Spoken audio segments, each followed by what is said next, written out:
If I had to think about the challenges that we face, I think there are also opportunities. I mean, there are two sides in many instances of the same coin, so it's a question of striking the right balance. And what do I mean by that? First challenge, I think, for example, is which is also an opportunity, is that the internet, the digital economy and all that has lowered the barriers to voluntary exchange. What we see in terms of like the Uberization of the economy. It's easier now for people to offer their services, lower barriers to entry, and then people can access their services and whatnot. That sounds like an opportunity, right?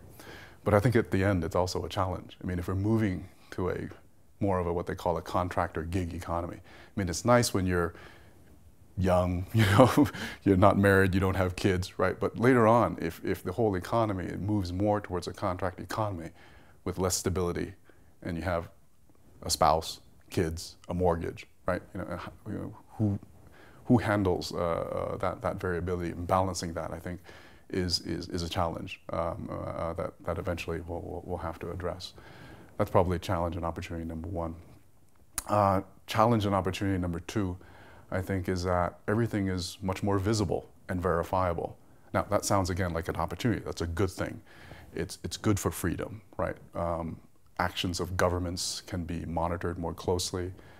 Instances where people abuse their power or whatever can now be, people recorded on a cell phone and uploaded on YouTube, and it's verifiable. And that constrains abuse of power. And that's a good thing, an opportunity in terms of the digital economy and the internet. But I think it's also a challenge because there is much greater, I think, social sanction now on people. I mean, if you say things that are not politically or socially acceptable on the internet, you can get massively sanctioned, I think, online. And the sanctions can be quite strong, vehement, because I think with the anonymity, people are even more vocal about criticizing people and whatnot, and it can almost reach the extent of harassment. So again, even though there are advantages to it, clearly, from monitoring people's behavior more closely, or government behavior more closely, there's a danger that when there's too much social sanction, what happens to individual freedom, people's ability to think differently and whatnot. And so that, to me, is the challenge that results from having everything be much more visible and verifiable. Third area, a bit more subtle in terms of opportunity and challenge, I would say, is that